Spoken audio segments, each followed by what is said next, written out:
अस्सलाम वालेकुम फ्रेंड्स, कैसे हैं आप सब। उम्मीद करती हूँ कि आप सब खैरियत से होंगे। हमारे आज के नॉवल का नाम है प्यारी है ज़िंदगी बाय फ़ाइज़ा इफ्तिख़ार। उम्मीद करती हूँ कि आप सबको पसंद आएगा। तो चलिए स्टार्ट करते हैं अपने आज के नॉवल को।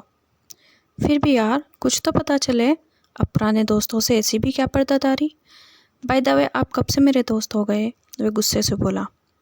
आप सिर्फ और सिर्फ पुराने हैं बस, उसका गुस्सा कायम था। अच्छा यार यूं ही सही, अब कुछ बताओ तो। दादा साहब ने सुलह का झंडा उठा रखा था। मगर सवाल ये पैदा होता है कि मैं आपको क्यों बताऊं। अब वह बेमुरवत भी था। हाँ तो ना बताओ। मैं कौन से मरा जा रहा हूँ, गधे को नमक दो, वह कहता है मेरे कान खींचे हैं। तुम्हारा तो वह हाल हो गया है। अब तो दादा साहब को भी गुस्सा आने लगा था। हाँ तो किसी ने कहा है गधे को नमक दें, वह भी झटके गया था। क्या करें साहब, ये गधा हमारा प्यारा पोता भी तो है।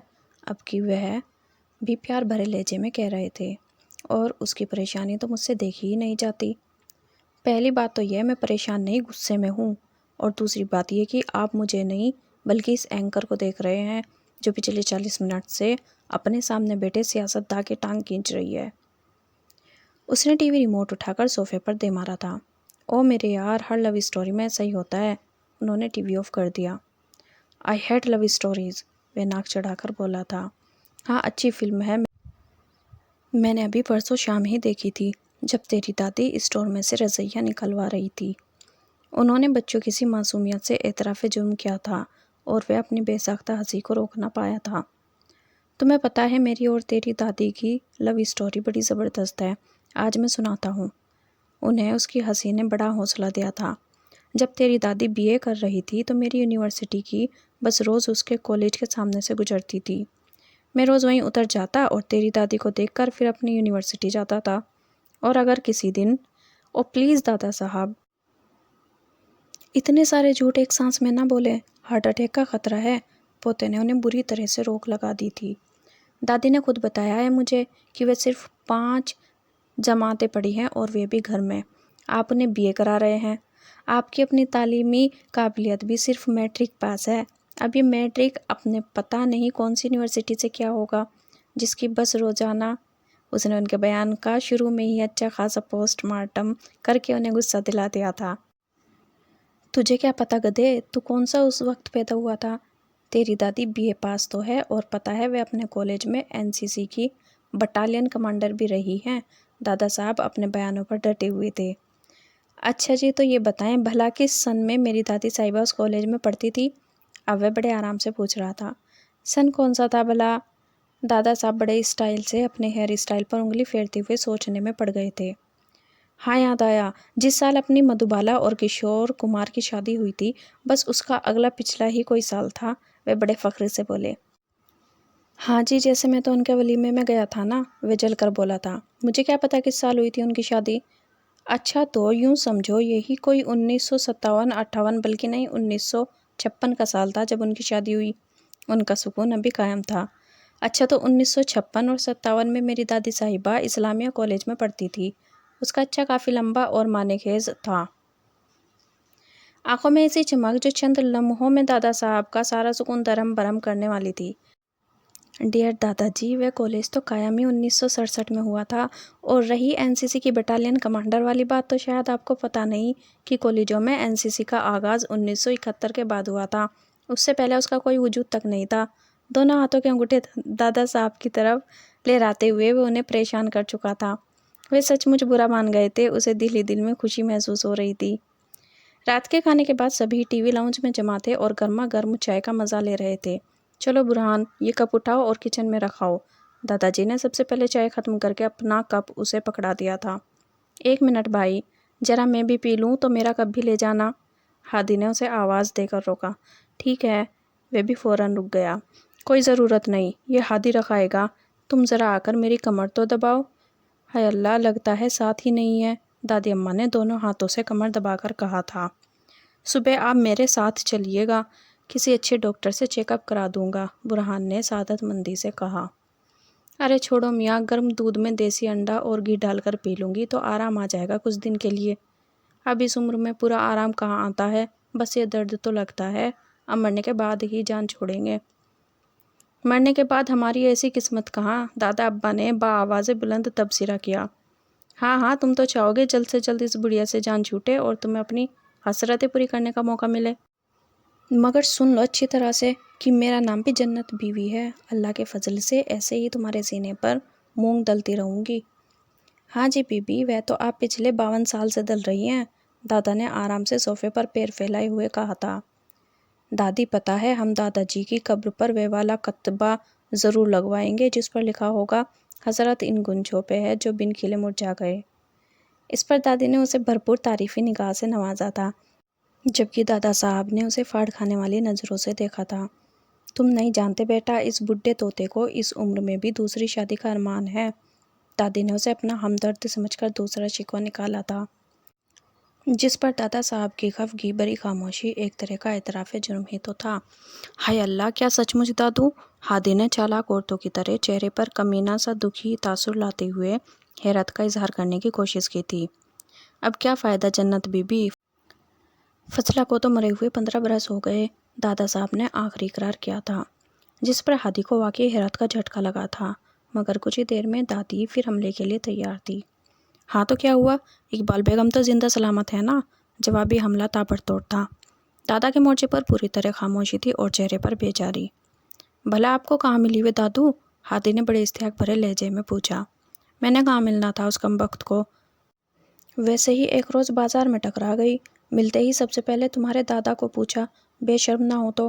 कहने लगी, नंबरदार साहब का क्या हाल है, आपा जी कैसी हैं? वह दादाजी की तरफ देखकर हादी से बात कर रही थी। अच्छा फिर तुमने क्या जवाब दिया? दादा साहब ने पूछा। लो, मैंने क्या कहना था, मैंने साफ साफ सीधी बात कही, बहुत अच्छे हैं, अब तो और भी ज़्यादा प्यारे हो गए हैं, आप आना किसी दिन मिलने। दादी के लहजे में तंज भरा सुकून था, जिसने दादा के माथे पर गहरे बल डाल दिए थे, जबकि हादी हंसी के मारे लोटपोट हुआ जा रहा था। यह लें भाई आपके प्रेसशुदा कपड़े। Thank you so much Hadi, तुम मेरा कितना ख्याल रखते हो। यह तो मेरा फ़र्ज़ है भाई, वैसे भी आप तो दादू के ख़ास हैं, हम जैसे लोग तो आप जैसे अजीम लोगों के काम करने और फिर उनसे टिप वसूल करने के लिए होते हैं। अच्छा सर, मेरा वॉलेट तो लाना। बुरहान ने आगे उसके दिल का हाल जान ही लिया था। क्या सोच रहे हो? बुरहान ने उसे पैसे देकर वॉलेट को वहीं अपने पास रख लिया था और बोला, अच्छा ठीक है, अब जल्दी सो जाओ, मुझे भी नींद आ रही है। बुरहान ने उसकी मुश्किल आसान कर दी। मैं क्या करूं तुम्हारा, फिर से सवाल गलत कर डाला है। हादी ने राजा की कॉपी को मेज पर पटका था। सॉरी सर जी, मैं फिर से करता हूँ। वह फ़ौरन शर्मिंदा हुआ था। हाँ ठीक है, मगर ज़रा जल्दी। हादी ने लहजे को अभी तक इतना ही सख्त रखा था। ए हादी, ज़रा मेरी हेल्प तो करना।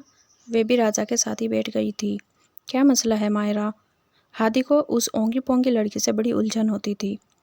फरिश्ते और महमिल, इन दोनों में से अपने लिए कौन सा नाम रखूं? वे बहुत संजीदा थी। मगर तुम्हारा नाम तो बहुत साल पहले रख लिया गया था ना, फिर दोबारा नाम क्यों? तुम्हें पता है ना, मुझे रिसाले में से जो भी नाम पसंद आए मैं अपना वही नाम रख लेती हूँ। लहजे में बहुत सा खुशी भरा हक समाया हुआ था। हाँ पता है मुझे, अभी कुछ माह पहले भी तुमको दौरा पड़ा था, वह क्या था? बेजार लहजे में वो वाकई सोचने लगा था, शायद परीचे वगैरह। खबरदार हादी के बच्चे, इतना प्यारा नाम है परीचे, मेरी फेवरेट राइटर की कहानी की हीरोइन का नाम था, मैंने रख लिया। तुम्हें क्या तकलीफ़ है? अच्छा अब बताओ ना, इन दोनों में से कौन सा नाम मुझ पर ज़्यादा सूट करेगा? फरिश्ता, कितना अच्छा नाम है ना? मगर फरिश्ते तो मर्दाना सा नाम लगता है, तुम ऐसा करो फरिश्ती रख लो। हाँ, राजा की फुफ्फो फरिश्ती। हादी उसे सताने लगा था। अच्छा और महमिल? मायरा ने पूछा। उससे तो अच्छा है मखमल रख लो, सुना है मखमल का कपड़ा बहुत अच्छा होता है और उसकी रज़ाई तो इतनी नरम होती है कि। दफ़ा दूर हो जाओ हादी के बच्चे, तुम लियो होते ही ऐसे हो, मगरूर घटिया फजूल। वे पैर पटकती चली गई और हादी ने सर झटक दिया। अरे आप इस वक्त किचन में? अभी जाकर दादू को बताता हूँ, फ्रीज में से कस्टर्ड चोरी कर रहे थे। वे उसे रंगे हाथों पकड़ने पर बड़ा खुश था। दफ़ा दूर, बड़ा आया दादू का सगा, मैं तो अंडे ढूंढ रहा था, दूध में डालकर देने हैं ना उस कर्मा वाली को। उन्होंने फिर से अपना सर फ्रीज में डाल दिया। मगर अंडे तो फ्रीज के दरवाजे पर ही रखे हैं, तो फिर आपने क्यों उठाया ये कस्टर्ड का प्याला? उसने आगे बढ़कर उनके हाथों से प्याले को लेकर वापस फ्रीज में रखा और 2 अंडे उठाकर उनके सामने ले आए। उनके चेहरे पर खिसियानी सी मुस्कुराहट फैल गई। वैसे यार तुम खुद सोचो ज़रा, ये इतना सा तो कस्टर्ड बचा है और वह भी तेरी दादी ने संभाल कर रख लिया है अपनी लाडली नौकरानी को देने के लिए। कोई बात है भला? अब इतने से कस्टर्ड से उसकी तो दाढ़ भी गीली नहीं होगी, है ना? कस्टर्ड से तकरीबन आधे भरे प्याले को हसरत भरी नज़रों से देखते हुए उन्होंने उसे टटोला था। अगर मेरा हिस्सा 50% रखते हैं तो मुझे मंजूर है, उसने फ़ौरन सौदा कर डाला। अच्छा, अब ये प्याला बहुत अच्छी तरह धोकर रखो, मैं ज़रा गर्म दूध में अंडा मिला लूँ। प्याला खाली होते ही उन्होंने सख्ती से कहा था, जैसे उसने हमेशा की तरह कुछ भी नहीं समझा था। मैं कर लूँगा खुद ही जो करना है, आप अपनी बेगम की खिदमत करें जाकर, जन मुरीद ना हो तो। उसने भी फ़ौरन बदला ले डाला था। दादा बस उसे घूर कर ही रह गए। हद यार, बुरहान को फ़ोन तो करो, उससे कहना आज ज़रा जल्दी घर आ जाए, मुझे डॉक्टर के पास जाना है। दादाजी ने दोनों हाथ अपने पेट पर रखे हुए थे और हाय हाय कर रहे थे। चलो मेरे साथ बाइक पर बैठ जाएं। वे बहुत कम मेहरबान हुआ करता था। ना भाई, मैं तो गाड़ी पर ही जाऊंगा, याद है पिछली बार भी तूने मुझे बाइक से गिरा दिया था। हाय, पेट में बड़ा दर्द हो रहा है। हाँ, कोई फ़र्क पड़ा कि नहीं? दादी ने उनके हाथ में केवे का मग पकड़ाया था।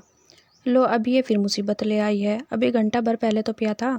अच्छा यूँ करो, दोपहर के लिए तो रात का सालन है, तुम मार्केट से कोई सब्ज़ी ले आओ, मैं रात के खाने का भी इंतज़ाम कर लूँगी। दादी ने दादा के चेहरे के बनते बिखरते ज़ावियों को नज़रअंदाज करते हुए आदि को मुखातिब किया।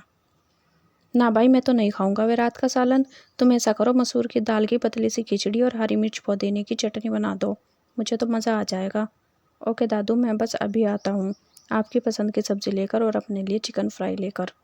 आधा जुमला सिर्फ दादा को सुनाया गया था, जो उसकी तोता चश्मे पर सचमुच बहुत हैरान रह गए थे। चलो मान लिया कि मैं रात को कस्टर्ड का बाउल फ्रिज में रखना भूल गई होंगी, मगर इतनी सियानी बिल्ली कहाँ होती है जो कस्टर्ड खाने के बाद बर्तन को अच्छी तरह धोकर भी रखे। हाँ बोलो बड़े मियाँ, अब क्यों चुप कर गए? दादी की तरफ से होने वाली बमबारी इतनी शदीद थी कि उन्हें बच्चों की तरह सर झुकाकर अपनी गलती माननी पड़ी। मैं कहती हूँ बुढ़ापा आ गया मगर जबान का चस्का ना गया। पता भी है अच्छी तरह की पेट खराब हो जाता है तुम्हारा।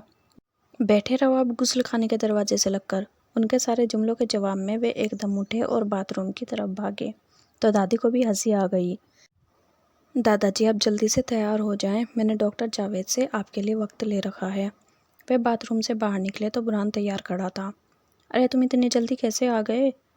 अभी तो मैंने हादी से तुम्हें फ़ोन करने को कहा था। अरे नहीं दादाजी, मुझे तो दादी जान ने फ़ोन किया था कोई 1 घंटा पहले। वह अपने मखसूस नर्म लहजे में सफाई दे रहा था। हैं, वाकई तेरी दादी ने फ़ोन किया था? बुरहान मुस्कुरा दिया था। अच्छा अब छोड़ो ये नखरे, जल्दी से कपड़े पहनकर तैयार हो जाओ, बच्चा इतनी दूर से तुम्हारी खातिर अपना सारा काम काज छोड़ कर आया है, उसने वापस भी जाना है। उनके पीछे खड़ी दादी जान ने इस्त्री किया हुआ जोड़ा उनकी तरफ बढ़ाया था। अच्छा नेक वक्त जाता हूँ, बहुत कुछ कहते कहते वे बस इतना कहकर आगे बढ़ गए। छोटे से घर में वे चारों इतने खुश और पुरसुकून थे जैसे आसमान पर सितारे, दादा दादी और वह दोनों। मोहम्मद बुरहान बड़े थे और बकौल दादी उनके फेवरेट भी, जबकि हादी और दादा के ख्याल में वे हर लम्हे नेक और खिदमत को तैयार। मोहम्मद हादी यूं तो छोटे हैं क्योंकि अभी कॉलेज जाते हैं, मगर अपनी मखसूस आदत के सबब वे बड़ों के भी बड़े हैं। उसके वाहिद गवाह दादा हैं जो अक्सर उसकी वजह से माली नुकसान उठाते हैं। दादी को घर में खातिर ख्वाह शोहरत व पसंदीदगी हासिल नहीं है। जाहिर है जो बंदा हर लम्हे घर को बनाए रखने के लिए कमर कसता है उसे भला कौन पसंद करेगा। सोफ़े की गद्दियाँ फर्श पर क्यों हैं? हादी के मोजे बुरहान की अलमारी में कैसे पहुँचे? और दादा की दवाई आज पूरे 14 मिनट देर से क्यों खाई गई? उनका तो सारा दिन ऐसे ही गुजर जाता है। ऐसे में उनकी और दादा की कभी कभी होने वाली खटपट ही तो हादी का वाहिद जरिया तफरी होता है, और अक्सर इस खटपट का जिम्मेदार वे खुद ही होता है, जिस पर उसे बुरहान की डांट सुनने को मिलती है। ठीक है राजा, कल मुझे ये वाली एक्सरसाइज हल करके दिखाना। हादी ने हाथ में पकड़े कलम से उसकी किताब पर निशाना लगाया। Okay sir. उसके हाथ से अपनी किताब लेते हुए राजा मुस्कुराया था। अच्छा यार, अब ये टीचर स्टूडेंट वाला बोरिंग काम खत्म। ज़रा भागकर अपनी मामा को तो बुलाओ, आज पहली तारीख है। हादी का लहजा और भी शौक हुआ था। तो यह बात है जो तुम इतनी जल्दी जल्दी पढ़ा रहे थे, आज मैं भी कहूँ बड़ी तेज़ गाड़ी चल रही है। राजा को उसके खुशगवार मूड ने कुछ और भी शह दी थी।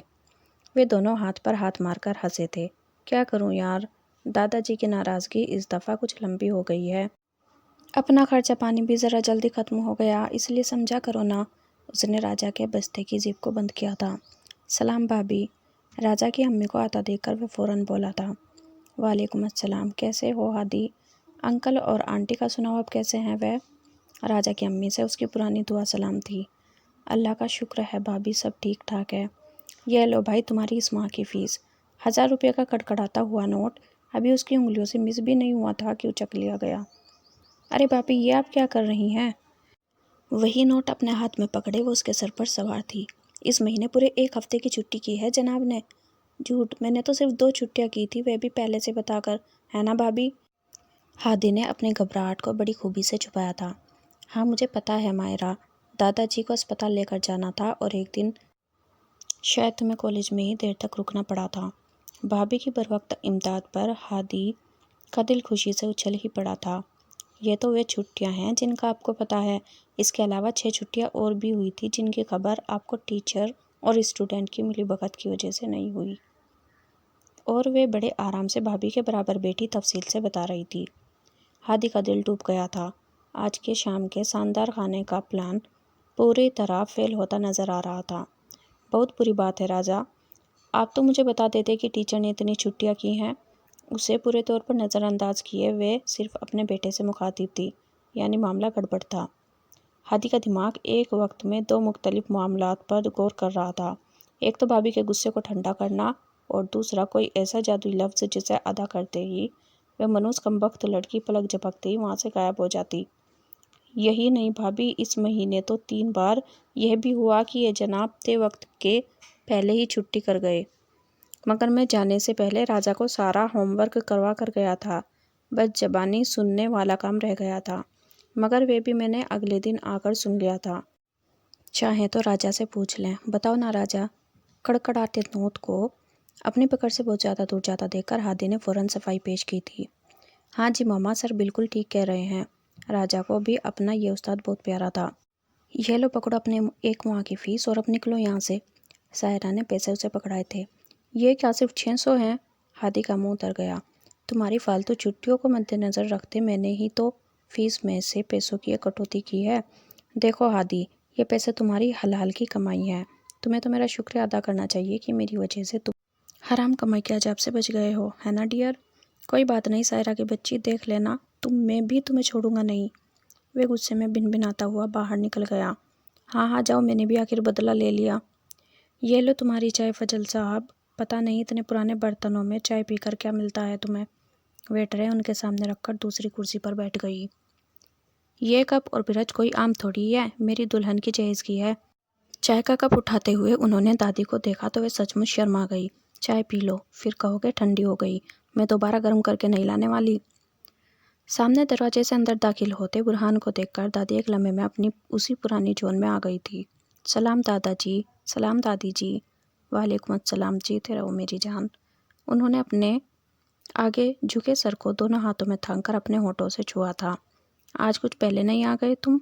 दादी ने उसकी उतरी हुई शक्ल को देखकर पूछा। हाँ दादी जी, वे मेरा सर बहुत दर्द कर रहा है, इसलिए ज़रा पहले निकल आया। अभी चाय बनाकर पी लूँगा तो ठीक हो जाऊँगा। नहीं तुम आराम करो, तुम्हारे लिए गर्मा गर्म चाय मैं खुद बना कर लाती हूँ। अरे नहीं दादी, आपको जहमत होगी, मैं खुद ही बना लूँगा।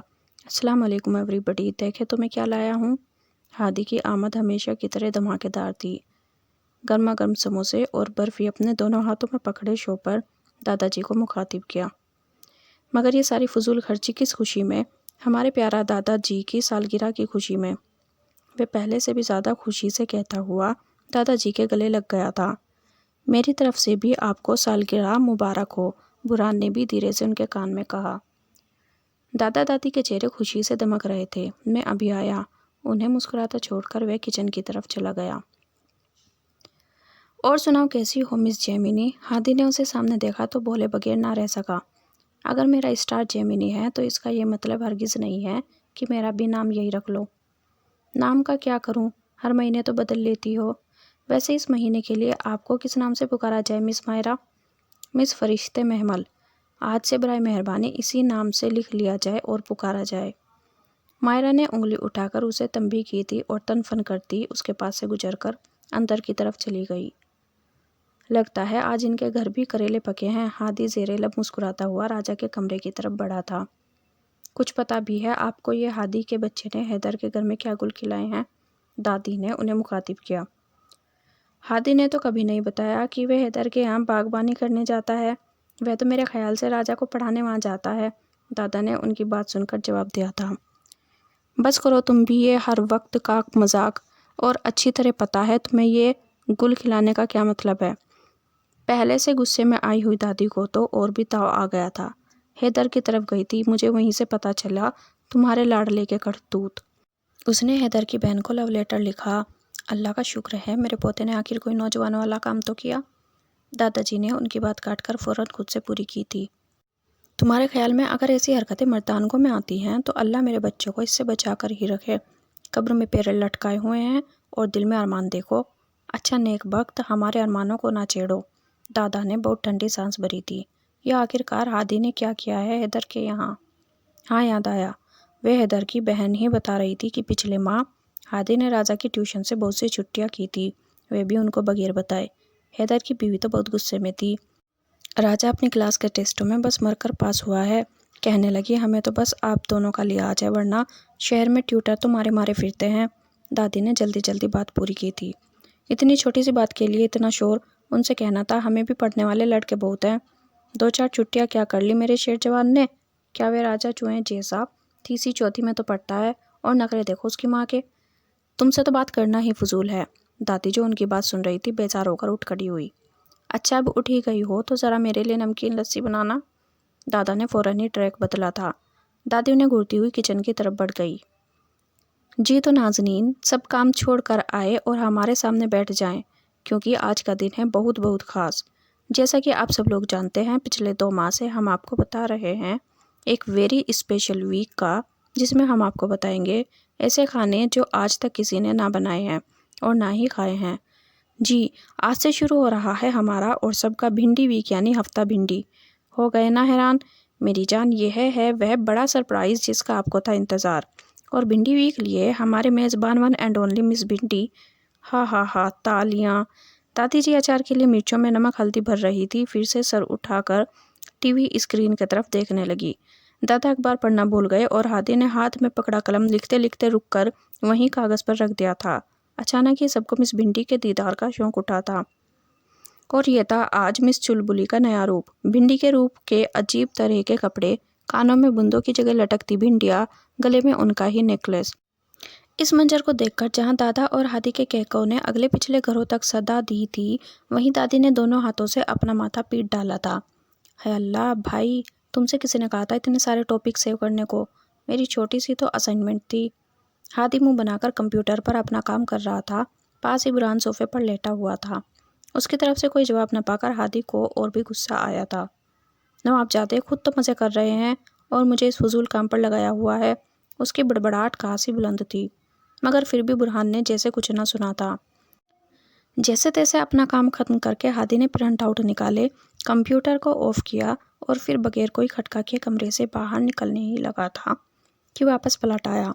बुरहान ने उसे पीछे से आवाज़ दी, आप सोए नहीं अभी तक? मैं तो समझा। हादी को सचमुच हैरत हो रही थी। नहीं, मैं तो जाग रहा था। बुरहान के लहजे में कुछ ऐसा तो था जो रोज से हटकर था। हादी ने फ़ौरन महसूस किया था। क्या बात है भाई, खैरियत तो है? तुम्हें पता है हादी, आज हमारे दफ्तर में कौन आया था? बुरहान के चेहरे पर अनोखा ही रूप था। नहीं, बल्कि मैं तुम्हें बताऊं आज मैं किससे मिलकर आ रहा हूं। मैं आज तुम्हारी और दादू की मिस चुलबुली से मिलकर आ रहा हूं। और पता है क्या, मुझे लगता है मुझे उससे मोहब्बत हो गई है। हादी को यूं लगा जैसे अमेरिकी तैयारियों ने खुद ही व्हाइट हाउस पर हमला कर दिया हो। एक तो नई नस्ल की सबसे बड़ी खराबी यह है कि वे मानते नहीं हैं। दादा ने बहस में हारकर एतराज उठाया था। आपको तो अल्लाह मौका दे हमारे खिलाफ बोलने का। हादी कहाँ चुप रहने वालों में से था। तो फिर सच सच बता देना कि इतनी छुट्टियाँ करने की वजह क्या थी। मुझे तो जिस दिन से तेरी दादी ने बताया है, यकीन कर रात को नींद तक नहीं आती। चल बता दे शाबाश, मेरा अच्छा पोता नहीं है, बता देना। मैं किसी को नहीं बताऊंगा, जल्दी से बता दे मेरे कान में आकर। बाबा जी मेरा दोस्त है ना आलियान, उसके अब्बू बहुत सख्त बीमार हो गए थे। बस समझे, डॉक्टर ने जवाब ही दे दिया था। पूरे 17 दिन अस्पताल में दाखिल रहे हैं वह। आलियान उनकी इकलौती औलाद है। ऐसे में जब कभी वे ज़्यादा परेशान होता तो मुझे फ़ोन करके अस्पताल में बुला लेता। दादा कई बार तो आलियान परेशानी के मारे रो ही पड़ता था। जाने कितनी बार रो दिया था वह। और जब भी उसके अब्बू को होश आता उनके होठों पर सबसे पहला नाम आलियान का ही होता था। क्या सारे बाप अपने बच्चों से इतना ही प्यार करते हैं दादाजी? बताए ना, क्या मेरे अब्बू भी? वे उनकी गोद में सर रखकर फूट फूट कर रो दिया। कभी मोहब्बत की होना तो रिश्तों की कमी पूरी हो जाती है। जैसे मरने वालों को सब्र कर लिया जाता है, मगर जिंदों का रोना तो सारी जिंदगी साथ रहता है। वे जो होते हुए भी इतने दूर हों कि एहसास भी न छू सके, उनकी कमी कोई भी पूरी नहीं कर सकता। हादी और बुरहान के अब्बू की कमी भी कुछ ऐसी ही थी। उनकी अम्मी की अचानक मौत से वे मुल्क छोड़कर ही चले गए। अपने बूढ़े वालिदैन के पास ही 2 बरस के बुरहान और 11 दिन के हादी को छोड़कर। संगदली की इंतहा तो ये थी कि इसके बाद पलट कर भी खबर नहीं ली। ना कोई खत, ना कोई फ़ोन। घर में पड़ी चंद पुरानी तस्वीरें ही थी जिनमें दिखाई देते चेहरों को वे दोनों अपने बाप की हैसियत से जानते थे। और ये ऐसी कमी थी जिसे दादा दादी की अनमोल मोहब्बतों ने कहीं दूर छुपा तो दिया था, हाँ पूरी नहीं कर पाए थे। बुरहान तो अपने दिल का हाल किसी को बताने वाला कहाँ था। अलबत्ता हादी कभी कभी दादा की गोद में सर रखकर खामोशी के आंसू बहा लिया करता था, ये जाने बगैर कि वे दोनों बूढ़े तो हर रात यूं ही बसर करते आ रहे हैं। यह लो स्वेटर का नमूना दे देना भाभी को, बेगम दादी कह रही थी। बाकी नमूने ज़रा अंदर रखे हैं, जब पेटी खोलूंगी तो निकाल कर दे दूंगी। मायरा के हाथ में शोपर थमाकर वह पलट रहा था। बेगम दादी, ये क्या नाम हुआ भाई? मायरा ने उसकी संजीदा शक्ल को गौर से देखा था। मेरी दादी, वे जैसे चिढ़कर बोला था। ओह, यानी तुम्हारी प्यारी दादी अम्मा जी, अब समझी। अच्छा तुम बैठो ज़रा, मैं राजा को भिजवाती हूँ। मायरा प्लीज़ रहने दो, मेरी तबीयत कुछ ठीक नहीं है, मैं उसे ठीक से पढ़ा नहीं सकूँगा। वह जानबूझकर नज़रें झुकाए हुए था कि मायरा कहीं उसकी रोई हुई आंखें न देख ले। यह ले दादा, आइसक्रीम और ऐश करें अपने प्यारे हादी के सर पर। उसने आइसक्रीम उनके हाथ में थमाई थी। ला भाई, बड़ा नेक काम किया तूने। फिर से पहले जैसे बेफिक्रे हादी को देखकर उन्हें बहुत सी ठंडक अपने अंदर उतरती महसूस हुई थी। इतने गौर से क्या देख रहे हैं, कहीं नज़र न लगा दीजिएगा। सोच रहा हूँ क्या फ़ायदा तेरे इतने हसीन चेहरे का। चलो छोड़ो परे, तुम दोनों भाइयों ने कौन सा मेरी बात मान लेनी है। बुरहान भाई को तो रहने ही दो, मैं हूं ना आपकी हर बात मानने वाला। आप मुझे बताएं क्या बात है। बात तो वही पुरानी है यार, तुम लोग पता नहीं कैसी नस्ल हो, इश्क आशिकी वाला कोई चक्कर ही नहीं। ऐसी जवानी का क्या फ़ायदा जो कभी किसी ने रेशमी रुमाल पर तेरा नाम कढ़ाई करके तुझे तोहफा ना दिया हो। दादाजी को उस वक्त तक ये याद नहीं रहा था कि उनके हाथों में पकड़ी आइसक्रीम पिघल रही है। तुम्हें पता ही नहीं मैंने तेरे लिए कितने ऊंचे ऊंचे ख्वाब देखे थे। अच्छा जी, ज़रा मैं भी तो सुनूं आपके ख्वाब। मेरा बड़ा ही दिल करता था कि जब तू कॉलेज में दाखिल होना तो फिर पूरे कॉलेज की लड़कियां बस तेरे ही पीछे हो। जिधर से भी तू गुजरे लोग कहें वह जा रहा है इब्राहिम साहब का हसीन और जमील पोता। और फिर करेले पर नीम तूने यूं चढ़ाया कि एफएससी में दाखिला ले लिया। इतनी औखी, इतनी लंबी पढ़ाई, दफ़ा दूर, मुंह काला ऐसी पढ़ाइयों का। उन्होंने कनखियों से हादी की बेजार होती शक्ल देखी थी। नहीं नहीं, रुकिए मत, मैं बहुत गौर से आपकी बातें सुन रहा हूँ। वैसे आप ये इश्क मोहब्बत की बातें बुरहान भाई से क्यों नहीं करते। कुछ सेकंड के बाद ही हादी से रहा ना गया था। बुरहान को क्या पता इन बातों का, वह बंदा थोड़ी है, कोई मशीन है, मशीन। दादा सारी नाराज़गी भुला चुके थे। ये बुरहान है ना, अपना ये प्यार मोहब्बत उसके बस का रोग नहीं, वह नहीं कर सकता। या फिर पता है, बुरहान को इश्क होना ऐसे है जैसे मेंढकी को जुकाम। वे दोनों हाथ पर हाथ मार कर हंसे थे। वैसे आपस की बात है दादाजी, अब आप समझ लें कि मेंढकी को जुकाम हो ही गया है। हादी ने उनके पास झुककर कहा और फिर उनके सवालिया निगाहों के जवाब में उन्हें बुरहान से सुनी सारी बातें बता डाली। अरे मैं कहती हूँ, तुम लोगों को जुर्रत भी कैसे हुई इतनी फजूल बात मुझसे करने की। वह मिस चुलबुली और हमारे घर की बहू, मेरे बुरहान की बीवी। हरगिज़ नहीं, सोचना भी गुनाह है। दादी की नाराज़गी जारी थी और वे तीनों मुजरिमों की तरह खामोश सर झुकाए बैठे थे। सबको बताया ये फजूल ख्याल तुम्हारे ही दिमाग में आया होगा, उन्होंने हादी को घूरा था। अल्लाह की कसम दादू, मेरे फरिश्तों को भी खबर नहीं। दादी जान का अभी रुख दादा की तरफ हुआ भी नहीं था कि बुरहान अपनी जगह से उठकर उनके पास आ गया। इतना ज़्यादा गुस्सा करना आपकी सेहत के लिए बिल्कुल भी ठीक नहीं है दादी जान, आप प्लीज़ बैठ जाएं और सुकून से मेरी बात सुनें। लेकिन सबसे पहले आपको एक गिलास ठंडे पानी की ज़रूरत है। रुकिए, मैं अभी लाता हूँ। आपको डॉक्टर सूफिया से नहीं बल्कि मिस चुलबुली से नफ़रत है और आपके पास ऐसा करने की ढेरों वजूहात होंगी, लेकिन मेरे पास उससे मोहब्बत करने की सिर्फ एक ही वजह है, मेरा ये धड़कता हुआ दिल जो हमेशा उन्हें मेरे साथ देखना चाहता है। आप मेरी माँ से ज़्यादा मोहतरम है मेरे लिए और अजीज़ तर भी, सो मैं आपके साथ किसी बहस लड़ाई का सोच भी नहीं सकता। मैं तो बस दोनों हाथ जोड़कर आपके सामने झुककर सिर्फ ये दरख्वास्त कर सकता हूँ कि प्लीज़ दादी जी, आप सिर्फ एक बार डॉक्टर सूफिया से मिल लें। उसके बाद जो आपकी मर्ज़ी होगी मैं वही करूँगा। दादी ने आगे बढ़कर उसके दोनों बंधे हुए हाथ खोले, उन्हें चूमा, अपनी भीगी हुई आंखों से लगाया और फिर हाँ में सर हिला दिया। पास ही खड़े हादी ने खुश होकर दादा को जब भी डाली थी और बुरहान ने दादी को बाजुओं में उठाकर पूरे कमरे का चक्कर ही लगा डाला था। मैं कहता हूँ हादी, तेरी दादी सिर्फ ज़बान की बुरी हैं, मगर दिल तो खरा सोना है, सोना। वाह जी वाह, क्या खाने बनाए हैं होने वाली बहू के लिए, मज़ा आ गया। खबरदार जो तुमने उस मिस चुलबुली को मेरी बहू कहा तो। हाँ जानती हूँ, ये सारे खाने मेरी बुरहान की पसंद के हैं, ख़ास फरमाइश करके गया था आज वे, इसलिए बनाए हैं। ये मिस चुलबुली के लिए हरगिज़ नहीं है। हाँ हाँ, देखना तुम्हारे दिल का चोर खुद ही बोल पड़ा। हमने तो अभी बहू का नाम भी नहीं लिया था, तुमने खुद ही लिया है। और तुम जो सुबह से अपना मुंह सर काला करने में लगे हुए हो, ये सब भला किस खुशी में हो रहा है? हादी ने अपने हाथ में पकड़ा हुआ प्याला फ़ौरन नीचे ज़मीन पर रख दिया था। तो फिर क्या हुआ है जो मैंने अपने बालों को रंग लगा लिया तो? बाल? ये जो तुम्हारे सर पर हल्की सी झालर पट्टी बाकी रह गई है, उसे बाल ना कहा करो। वे भी उन्हें तपाने लगी। और अपने बाल देखे हैं तुमने? मेरे सर पर अगर 4 बाल हैं तो तुम कौन से शैम्पू के इश्तिहार में आती हो? शादी से लेकर आज तक वही चूहियाँ के दुम जैसे बाल हैं तुम्हारे। और उन दोनों की नोक झोंक का फ़ायदा उठाते हुए हादी अंदर किचन में मज़े से 3 कोफ्ते पार भी कर चुका था। तुम सच बताओ मुझे, टीवी पर तुम खुद ही आती हो या तुम्हारी सबसे बड़ी बहन? उसे आए हुए आधा घंटा हो चुका था और दादू कोई 5 बार यही सवाल पूछ चुकी थी। आप यकीन करें बीबी जान कि मैं ही हूँ। वे बुरहान से भी ज़्यादा नर्म लहजे में बोली थी तो सबको ही बड़ा अच्छा लगा। हल्के फिरोज़ी कॉटन के शलवार कमीज़ पर सफ़ेद कढ़ाई और सफ़ेद बड़ा सा दुपट्टा उसने खूब फैलाकर कंधों पर डाल रखा था। बाएं हाथ में फिरोज़ी और सफ़ेद चूड़ियों का सेट था, कानों में बस सादा सी छोटी छोटी सोने की बालियाँ। दादी को काफ़ी सुकून हुआ। गहरी सी आंखें, गंदुमी सी रंगत, वे यूं जच रही थी जैसे वह सोने की बनी हो। हादी और दादा ने दादी की नज़रों में उससे मुतासिर होने की झलक देख ली थी, जिसे वह छुपाने की कोशिश कर रही थी। अगर तुम डॉक्टर हो बेटी तो अपना क्लिनिक खोलो, मरीज देखो। उस छेदे के साथ कहाँ फंस गई हो जाकर? दादी ने छोटा सा धमाका ही तो कर दिया। छेदा? यह कौन है? वह असल में हमारी दादी को, वह जो आपके शेफ़ हैं ना, उन्हें दादी बहुत प्यार से छेदा कहती हैं। रुक रुक कर आखिर उसने वजाहती बयान दे दिया था। हाँ हाँ, बिल्कुल ठीक कह रहा है हादी। दादाजी ने उसकी जहानत को सराहा था। वह ठीक कह रहा है या कर रहा है?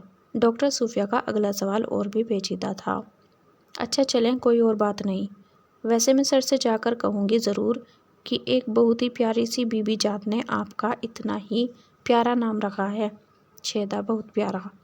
उसने बड़े मज़े से खुद ही यह नाम दोहराया था और फिर एक प्यारी सी हंसी का फव्वारा उसके होंठों से निकलकर पूरे कमरे में फैल गया। आपकी हंसी कितनी प्यारी है डॉक्टर सूफिया, हादी के मुंह से बेइख्तियार निकला था। थैंक यू, वे कहना नहीं भूली थी, और ना ही मुस्कुराना। अच्छा बेगम, अब बातें ही करती रहेंगी या फिर खाने का मौका भी दोगी हमें? दादा ने माहौल का रुख बदलना चाहा था। खा लेंगे, इतनी जल्दी क्या है? अच्छा बीबी जान, दादा जान, आप सबका बहुत बहुत शुक्रिया। अब मुझे इजाज़त दें। वो फ़ौरन ही उठ खड़ी हुई। अरे नहीं बेटी, अब खाना खाकर ही जाना, पहली बार हमारे घर आई हो। दादा ने उसे रोका था। शुक्रिया दादाजी, लेकिन मेरे अंकल इंतज़ार कर रहे होंगे। जाने देना, वैसे भी लड़कियों को ज़्यादा देर तक घर से बाहर नहीं होना चाहिए।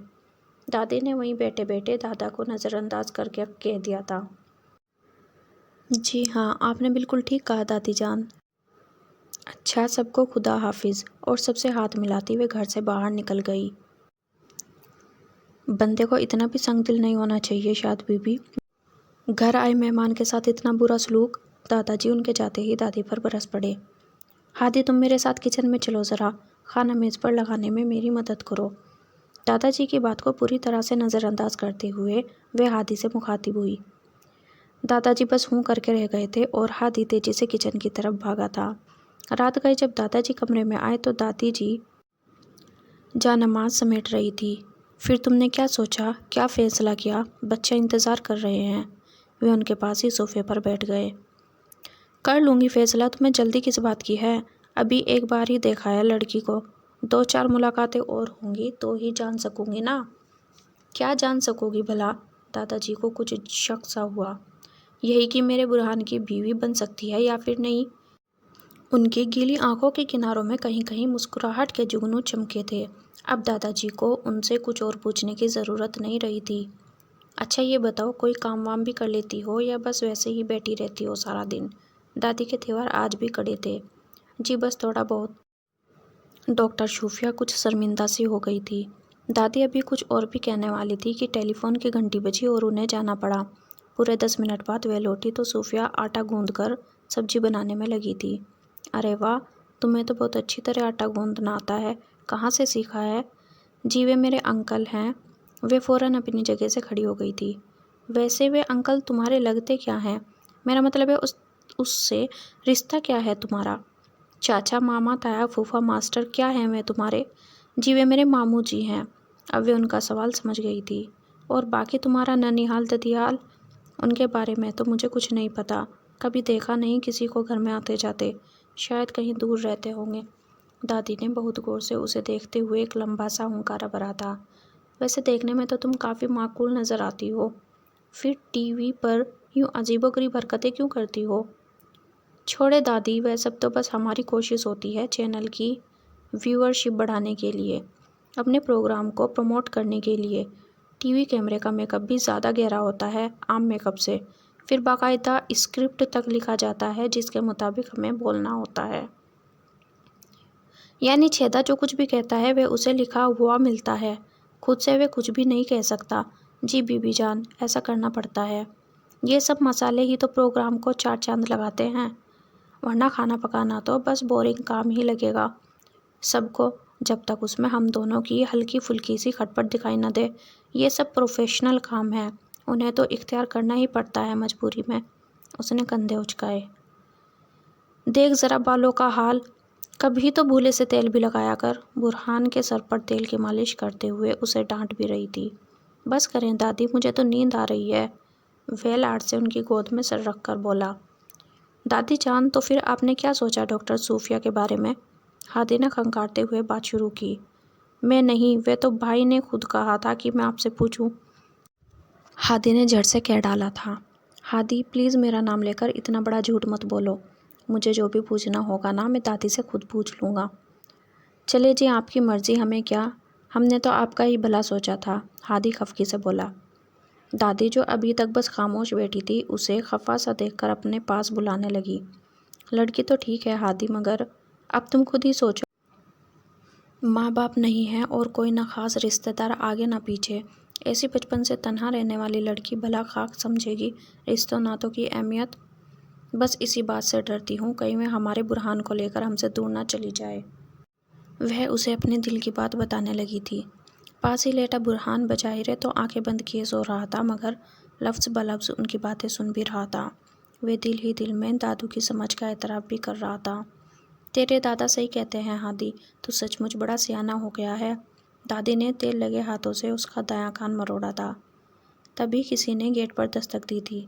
बेटा, मैं जावेद हूँ, इब्राहिम साहब का बेटा, कनाडा से आया हूँ। हादी के कौन है के जवाब में आने वाले ने अपना तफसीली तारुफ कराया।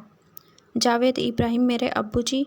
हादी ने ज़ेरे लब ये नाम दोहराया, फिर मारे खुशी के लरजते हाथों से गेट तक खोलना मुश्किल हो गया था। इतनी बड़ी खुशी उसके दरवाजे के बाहर आ खड़ी हुई थी कि हादी को अपना आप संभालना मुश्किल हो रहा था। दादी, दादा जल्दी से आए, देखो वह आ गए, वह आ गए, मेरे अब्बूजी आ गए। हादी ने गेट खोलने और घर वालों को आवाज़ देने का काम एक ही साथ किया था। अब्बूजी, मैं हादी, हादी आपका बेटा अब्बूजी। दरवाज़ा खोलते ही अंदर आने वाले शख्स से वे किसी छोटे बच्चे की तरह लिपट गया था। फिर उस शख्स ने बहुत नरमी से उसे खुद से अलग किया था। तुम्हें कोई गलत फहमी हो गई है लड़के, मेरा कोई बेटा नहीं है। प्लीज़ अब्बू जी ऐसा तो ना कहें, कहीं 20-21 साल की दूरी ने आपके दिल से परे हो लड़के। मैंने कहा ना मेरा कोई बेटा नहीं। वैसे भी आज से 20 बरस पहले जब मैंने मुल्क छोड़ा था तो मेरी शादी तक नहीं हुई थी, फिर मेरा बेटा कहाँ से आ गया? आप लोग कुछ बोलते क्यों नहीं? हादी ने पीछे मुड़कर देखा। दादा दादी दोनों ही खड़े थे। हादी की उनकी तरफ उठी सवालिया निगाहों के जवाब में दोनों के सर झुके हुए थे, शायद सच के बोझ से। जावेद इब्राहिम अपने वालिदैन की इकलौती औलाद ही नहीं, उनके जीने का एक सहारा भी था। बहुत लाड प्यार से बिगड़ा हुआ एक नौजवान जिसे सिर्फ और सिर्फ अपनी जात और अपनी ख्वाहिश से गरज थी। उसकी जिद और ख्वाहिश के लिए इब्राहिम साहब ने गांव में अपना मकान और आबाई ज़मीन बेच डाली ताकि वे अपने बेटे की पसंद का मकान शहर में ख़रीद सकें। किसी न किसी तरह एफएससी पास करते ही वे एक मामूली सी नौकरी पर लग चुका था जब उसकी माँ ने उसके लिए एक चांसी लड़की की तलाश शुरू की। मगर उन्हीं दिनों जावेद पर बाहर जाने का जुनून सवार हुआ, मगर इस बार बूढ़े वालिदैन के पास उसकी ख्वाहिश पूरी करने के लिए पैसे थे ना हौसला। उसके बार बार इसरार पर जब बात नहीं बनी तो जावेद ने खामोशी से अपने मकान का सौदा किया, पैसे अपनी जेब में डाले और मुल्क से बाहर चला गया। मैंने तो मान लिया है कि आज से मेरे माँ बाप मेरे लिए मर गए हैं। बेहतर होगा कि आप दोनों भी मेरे लिए ऐसा ही सोचें, क्योंकि अब मैं कभी भी लौट कर नहीं आऊँगा। जाने से पहले उसने अपने वालिदैन के नाम खत में यही लिखा था। दादाजी ने वे पुराना सा खत निकाल कर हादी के हाथ में थमा दिया। मुझे आपकी इस रोती बिसूरती कहानी और कागज़ के टुकड़े से कोई दिलचस्पी नहीं है। बस एक सवाल, मेरे एक सवाल का जवाब दें। अगर हम दोनों आपके बेटे की औलाद नहीं हैं तो हम कौन हैं?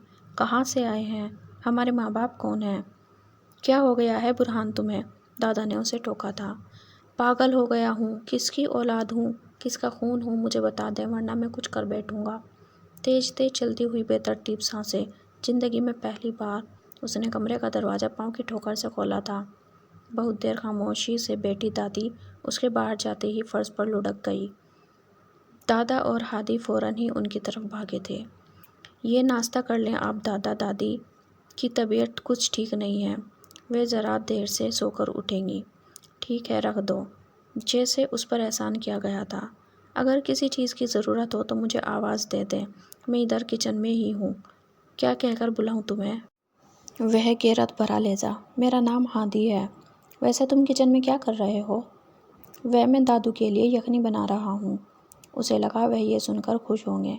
बहुत लकी हैं भाई मेरे माँ बाप, जिन्हें तुम्हारे जैसा एक्टिव और स्मार्ट नौकर मिल गया है। हादी की उम्मीद की कोपल पर जैसे आसमानी बिजली गिरी थी। वह चुपचाप किचन की तरफ बढ़ गया। हादी से क्या कहा तुमने? उसी वक्त दादा अंदर दाखिल हुए थे। जायका तो है आपके नौकर के हाथ में, उनके सवाल का जवाब दिया गया। खबरदार जो उसे नौकर कहा तूने, दादा को गुस्सा आ गया। अच्छा तो फिर क्या कहूँ आपका पोता, उसका क्या कहा कान फाड़ने वाला था। मैं पूछता हूँ आखिर तुम यहाँ क्यों आए हो?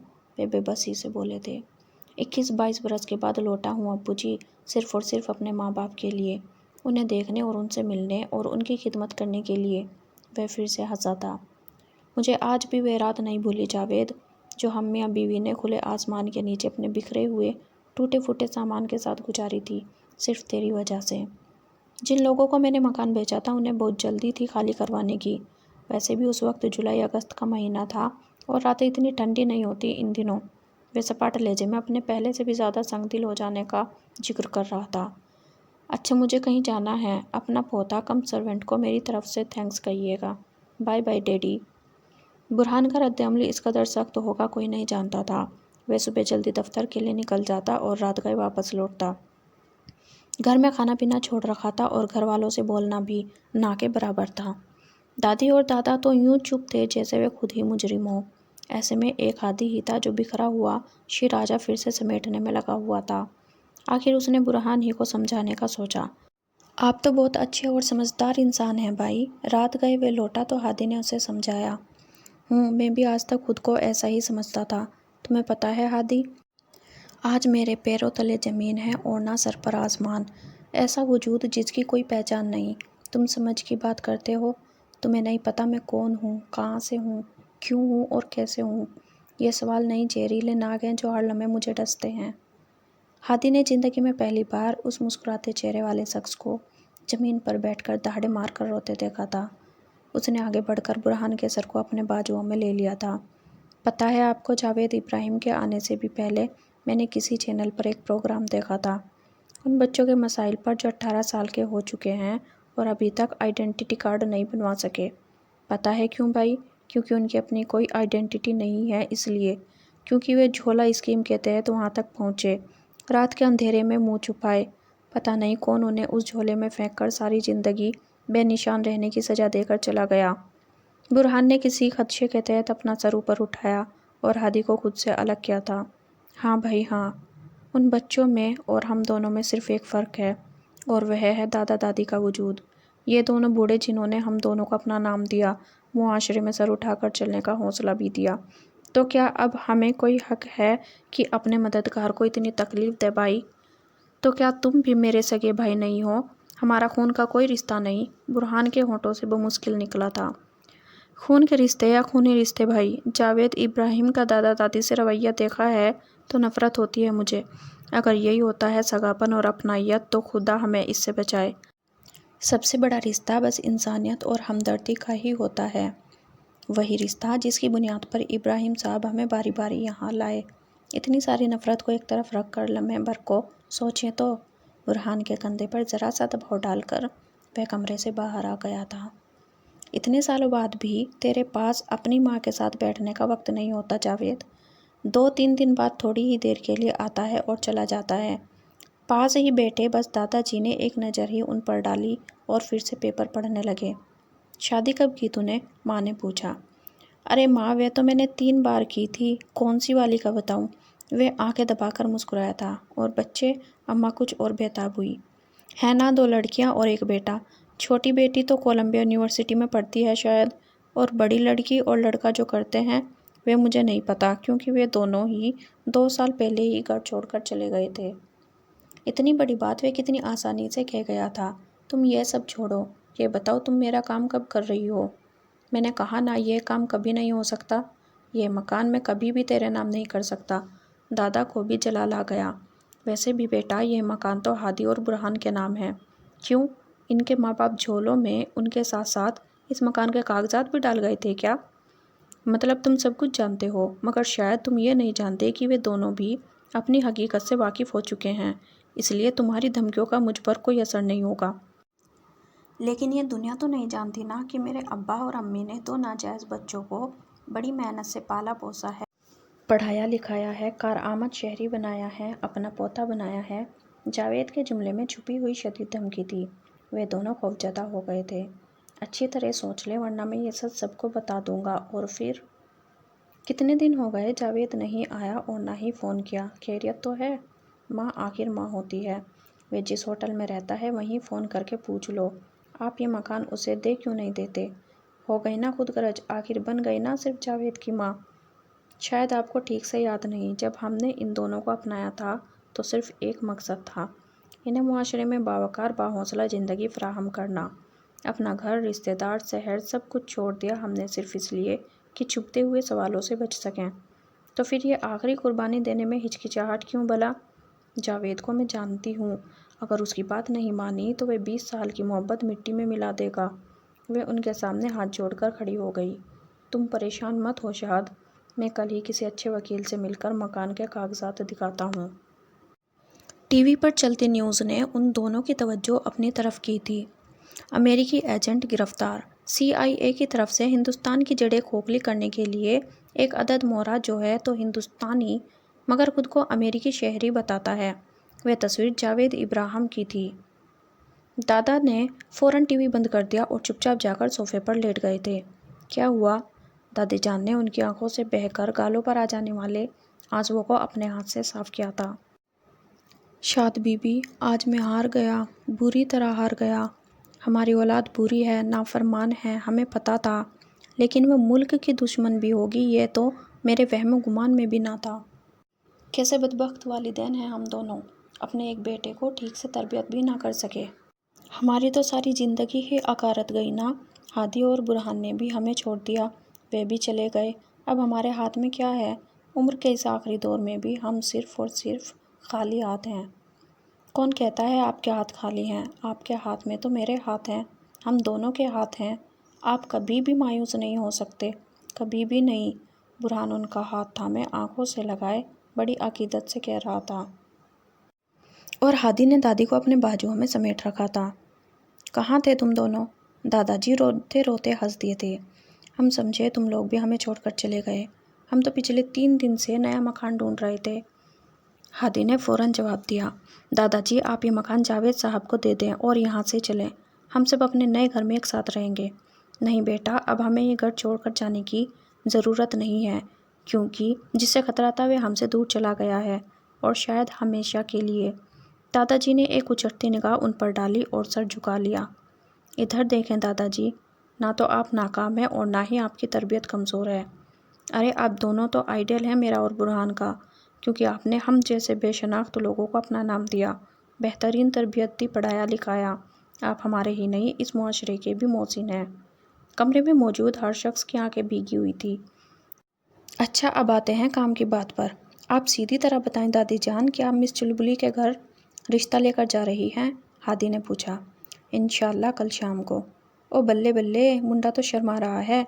हादी ने आवाज़ लगाई थी और दादा को जोर की झप्पी भी डाली। दादा जो आवेला ही मचाते रह गए। डूबते हुए सूरज की सुनहरी किरणों ने इस मंजर को बहुत गौर से देखा था। उसे बहुत सी दुआएं दी और साथ ही गवाही भी कि वक्त और हालात ख्वाह कैसे भी हों, ज़िंदगी से बढ़कर और क्या होगा भला, क्योंकि ज़िंदगी तो प्यारी है। ख़त्म शुद्ध। तो फ्रेंड्स, कैसा लगा आपको आज का नोवेल? नीचे कमेंट बॉक्स में ज़रूर बताएं, और ऐसे ही नए नोवेल सुनने के लिए चैनल को सब्सक्राइब ज़रूर कर लें।